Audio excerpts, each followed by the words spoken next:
नमस्कार प्रिय दर्शकों, मैं एस्ट्रो आचार्य अवनीश वाजपेयी आपका स्वागत करता हूं आपके अपने YouTube चैनल ज्योतिष एक अनमोल रत्न पर। दर्शकों, आप सोच रहे होंगे कि बहुत लंबे समय से मेरे वीडियोस नहीं आए। इसका रीज़न मैं आपको बता देता हूं। मेरे पुत्र के हाई स्कूल के एग्जामिनेशंस चल रहे थे, तो उसको डिस्टर्ब ना हो इत्यादि चीज़ों को ध्यान में रखते हुए मैंने वीडियोज़ नहीं बनाए। परंतु अब उसके एग्जामिनेशंस समाप्त हो चुके हैं, तो फिर मैंने सोचा कि क्यों ना आप दर्शकों के लिए पुनः मैं वीडियो बनाना आरंभ कर दूं।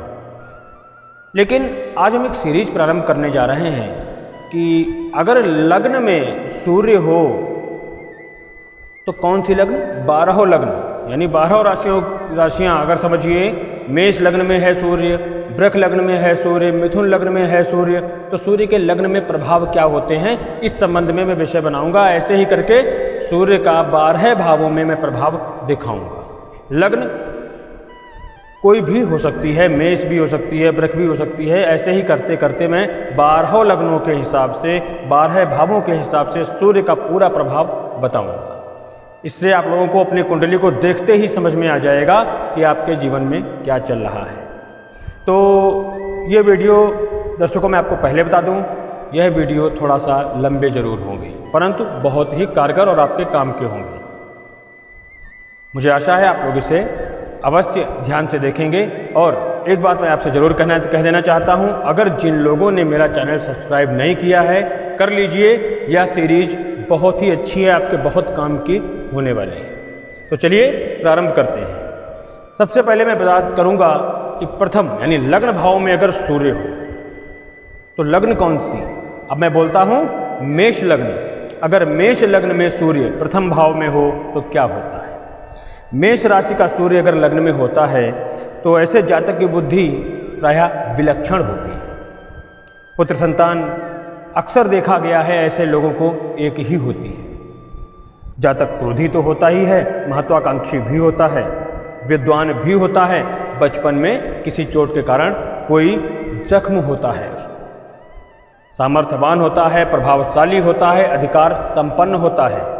हाँ, अगर सूर्य पर किसी खराब ग्रह की दृष्टि ना हो तो जातक अच्छा सरकारी कर्मचारी भी होता है। ऐसे लोग कूटनीति और छलकपट में बड़ा प्रवीण होते हैं। कहने में पीछे नहीं हूं कि ऐसे लोग मंत्र शास्त्र और गूढ़ विद्या के भी अच्छे ज्ञानी होते हैं, या कहा जाए तो पारंगत होते हैं। आर्थिक दृष्टि से ये लोग कंजूस कहे जाते हैं। लेकिन यहाँ पर एक चीज मैं जरूर कहना चाहूँगा, यहाँ पर द्वादश भाव या द्वादश भाव पर दृष्टि या उसमें बैठे ग्रह का स्थिति पर निर्भर करता है। अगर द्वादश भाव में कोई उच्च का ग्रह बैठ जाए तो खर्चे बढ़ा देता है। यहाँ पर इसका कंजूस वाला जो सेक्शन है वो खंडित हो सकता है। ऐसे लोग चुगलखोर जरूर होते हैं, उनको चुगली पसंद आती है, धीरे से कराएंगे, साइड में हो जाएंगे। संतान सुख अच्छा होता है, संतान साथ बनती बहुत है इनकी। सूर्य की दशा और अंतर्दशाओं में इन्हें लाभ होता है। अगर ये मैंने मेष लग्न का बताया था, मेष लग्न हो और सूर्य बैठा हो। अगर मैं कहूं कि वृष लग्न हो और सूर्य 1 नंबर में बैठा हो तो क्या होगा? तो ऐसा होने पर जातक गरीब परिवार में जन्म लेता है। ऐसा जातक अक्सर देखा गया है, गरीब परिवार में ही जन्म लेता है। पैतृक संपत्ति या तो उसे मिलती नहीं, या फिर पैतृक संपत्ति रहती ही नहीं, उसे मिले उससे पहले ही उसका समापन हो जाता है। ऐसा जातक स्वपरिश्रम से धनार्जन करने वाला होता है। किसमें? वृष लग्न में अगर सूर्य बैठा है। पिता के रिश्तेदारों यानी चाचा वगैरह से कहा जाए तो इसके संबंध अच्छे नहीं रहते, उनसे बनती नहीं है इसकी। अनेक शास्त्रों का ज्ञाता होते हुए भी, देखो ज्ञानी तो बनाता है, अनेक शास्त्रों का ज्ञाता होते हुए भी मितभाषी होने के कारण इसके ज्ञान का लाभ जनता को प्राप्त नहीं हो पाता।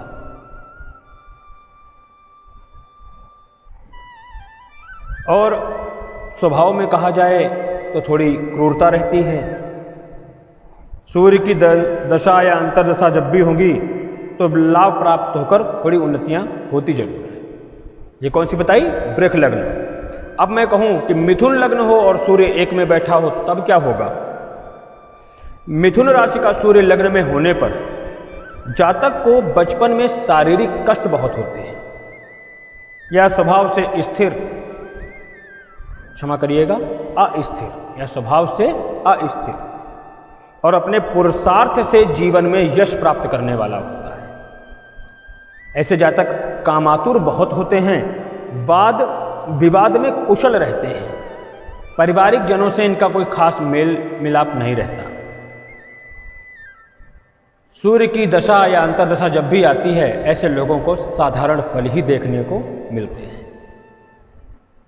अब मैं कहूं कि कर्क लग्न हो और सूर्य लग्न में ही बैठा हो, तब क्या होगा? ऐसा जातक नेत्र विकारी होता है। क्या होता है? नेत्र विकारी, नेत्रों में रोग होते हैं। ऐसे लोगों को निमोनिया बहुत जल्दी हो जाता है। ऐसे जातक कामातुर होते हैं, परोपकारी होते हैं, परिवार का पालन पोषण करने वाले होते हैं, अमीर होते हैं, धनवान भी होते हैं, लेकिन कंजूस रहते हैं। ये प्रायः कंजूस ही पाए गए हैं। सूर्य की दशा या अंतर्दशा इनके लिए अच्छी ही व्यतीत होती है। बाकी तो मैंने बताया कि और ग्रहों का प्रभाव भी बहुत कुछ महत्व रखता है। अब मैं बताता हूं, सिंह लग्न हो और सूर्य लग्न में बैठा हो, यानी स्वराशि का होकर के बैठा है, तब क्या प्रभाव होगा? जातक शारीरिक दृष्टि से स्वस्थ होगा, प्रभावशाली होगा,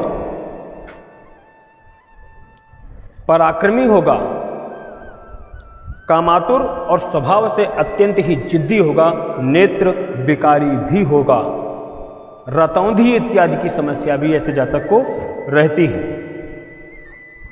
सिंह लग्न तक हो गया। अब मैं आपको बताता हूं कन्या लग्न। अगर कन्या लग्न हो और सूर्य लग्न में ही बैठा हो तो क्या प्रभाव होगा? जातक दूसरों के उपकार को शीघ्र भूल जाने वाला होगा। जैसे किसी के साथ में किसी ने कुछ कर दिया तो लोग उसका एहसान मानते हैं, ये कोई एहसान नहीं मानता, इमीडिएट भूल जाता है उस चीज को। मध्यम निरोगी, रोगी तो होगा लेकिन बहुत ज्यादा नहीं होगा, लेकिन इसके व्यवहार में थोड़ी मलिनता पाई जाएगी। स्त्रियों से यह दुर्व्यवहार करने वाला होगा।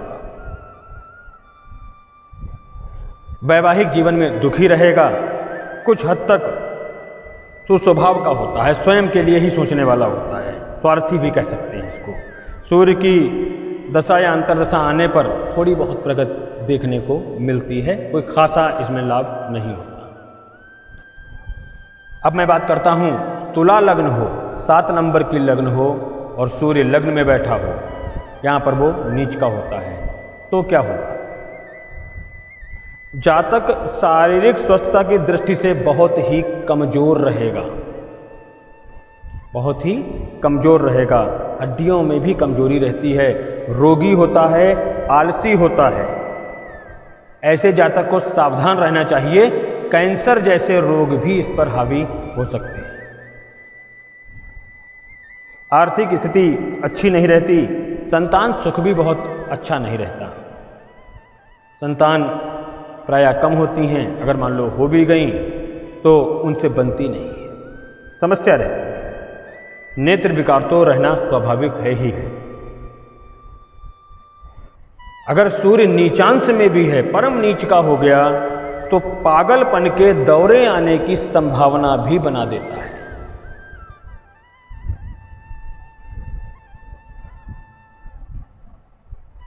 भाई बहनों के सुख में भी कहा जाए तो कुछ अभाव रहता है। चोरी और अकस्मात हानि का डर इस पर बना ही रहता है। सूर्य की दशा या अंतर्दशाएं जब भी आती हैं, आर्थिक प्रगति तो कराती हैं, परंतु परेशान बहुत करती हैं, इसमें कोई संदेह नहीं है। अब मैं बात करूं वृश्चिक लग्न की। अगर 8 नंबर की वृश्चिक लग्न हो और सूर्य लग्न में ही बैठा हो तो क्या प्रभाव होगा? वृश्चिक राशि का सूर्य अगर लग्न में है तो जातक पर राजयोग बना देता है।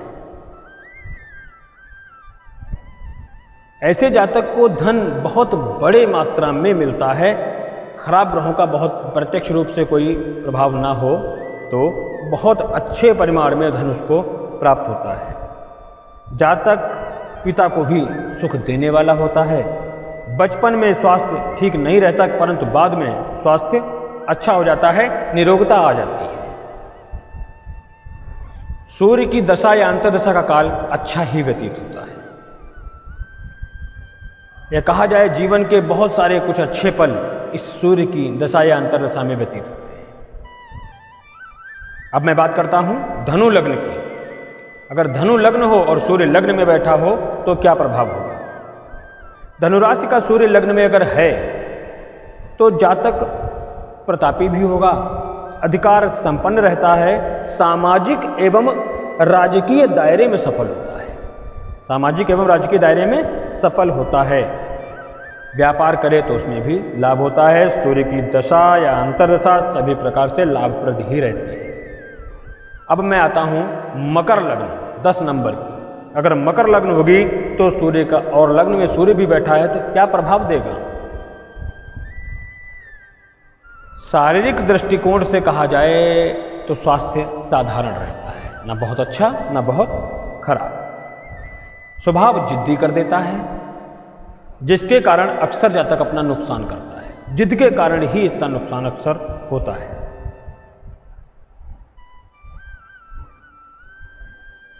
सुखों की बात करें तो मानसिक और पारिवारिक सुखों में कमी ही रहती है।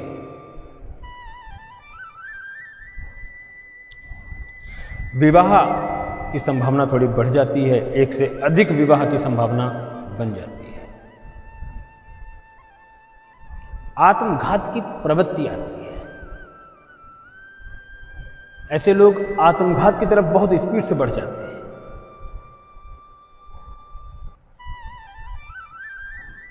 अगर खराब ग्रहों का कुछ योग संयोग बन जाए, जैसे कि मैंने जेल यात्रा योग डाल रखा है, उसमें भी देखिएगा, अगर खराब ग्रहों का योग संयोग बन जाए तो कैद या सजा इत्यादि भी इसको काटनी पड़ सकती है, पड़ सकती है। ग्रहों में और भी ग्रहों का बली होना इन चीज़ों को बचा भी लेता है। इनको खाज, खुजली, बवासीर आदि रोगों का शिकार होना पड़ता है। ऐसे लोग भगवान पर बहुत ज़्यादा आस्था नहीं रखते। आस्था तो रखते हैं, बहुत ज़्यादा नहीं। या कहा जाए कभी कभार तो कुछ ऐसे भी आए आपको मिलेंगे जो नास्तिक हो गए, उनको ईश्वर पर विश्वास ही नहीं। उनसे तो पूछोगे कि भगवान कुछ होता ही नहीं, उनकी तो कुछ ऐसी भाषाएं हैं। सूर्य की दशा या अंतर्दशा काफ़ी अधिक परेशानियों से गुजारने वाली होती है। अब मैं आता हूँ कुंभ लग्न पर 11 नंबर। यह भी शनि की ही लग्न है। ऐसे जातक स्वभाव से क्रूर होते हैं, जिद्दी होते हैं। कुंभ लग्न हो, सूर्य लग्न में बैठा हो तो प्रभाव सुन लीजिए कि जातक क्रूर होगा, जिद्दी होगा, निर्दयी होगा और उतावलेपन वाली आदत का होगा। ऐसे लोगों के पेट में कोई बात नहीं पचती। तो कहते ना वो कैसा स्वभाव है यार, इनका रुकता ही नहीं कुछ पेट में, इनके तनिक देर भी बात को रोक नहीं पाते, इमीडिएट कहीं ना कहीं उगल के आ जाए। मानसिक रोग इन्हें उत्पन्न होते रहते हैं। मानसिक रोग उत्पन्न होते रहते हैं। जातक के वैवाहिक जीवन में कटुता भी बनी रहती है, बहुत सुखी जीवन नहीं होता। मैं ये नहीं कहूँगा कि 2 विवाह होते हैं, विवाह एक ही होता है इनका, लेकिन बनती नहीं है आपस में। लेकिन ना बनने का एक कारण मैं कहना चाहूँगा, अक्सर ऐसा हो भी सकता है कि ऐसे जातकों के पर स्त्रियों से संबंध रहते हों, क्योंकि ये कामातुर बहुत होते हैं। इस वजह से भी हो सकता है ना बनते हो।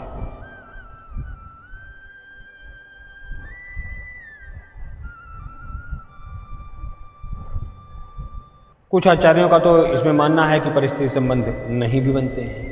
देखिए अपने अपने मत आचार्यों के रहे हैं। कुछ कुंडलियों में ये भी पाया गया, जब इनका परीक्षण किया जाता है, जब ऐसे ही कोई दशा मिलती है, हम लोग देखते हैं तो कहीं पर लगता है कि संबंध बनते हैं, कहीं पर लगता है यार नहीं, इसके तो कोई संबंध नहीं बने, लेकिन सूर्य स्थिति में है। तो ये अपने अपने मत हैं। अब ये तो जिस पर सही बैठ जाए का कंडीशन है। सूर्य की दशा या अंतर्दशा काल में आर्थिक दृष्टि से तो संपन्नता कही जा सकती है, पर शारीरिक दृष्टि से या चारित्रिक दृष्टि से संपन्नता नहीं कही जा सकती। अपमान इत्यादि होने की संभावना भी रहती है। आखिरी है, अगर मीन लग्न हो और सूर्य लग्न में बैठा हो तो क्या प्रभाव होगा। ऐसा जातक रोगी रहता है और शत्रु बाधा के कारण उसके जीवन में क्लेश बना रहता है, शत्रु बहुत परेशान करते हैं। ऐसे आदमी की पूरी जिंदगी कोर्ट कचहरी में कट जाती है, लड़ाई झगड़े में बीत जाती है। शत्रु खड़े भी स्वयं करेगा, अपने ही आचरण से शत्रु बनाएगा भी और बाद में शत्रुओं का विनाश भी कर देगा। तो मित्रों, आपने देखा कि अगर 12 भावों की लग्न हो और सूर्य लग्न में बैठा हो तो क्या प्रभाव आएगा। इसके बाद मैं आपको बताऊंगा कि द्वितीय भाव में हर राशि के अंदर सूर्य आए तो क्या प्रभाव आएगा। फॉर एग्जाम्पल, अगर मैं कहूं कि मीन लग्न हो और द्वितीय भाव में मेष राशि आ जाए और सूर्य द्वितीय भाव में बैठा हो तो क्या फल देगा, यह वीडियो मैं अगला बनाऊंगा। मुझे उम्मीद ही नहीं, पूरा विश्वास है आप लोगों को यह सीरीज बहुत अच्छी लगेगी। आपसे निवेदन है कि मेरा यह वीडियो अधिक से अधिक लोगों तक शेयर अवश्य करिए। इन्हीं शब्दों के साथ मैं अपनी वाणी को विराम देता हूँ। हर हर महादेव, जय शिव शंभू, जय माँ भवानी।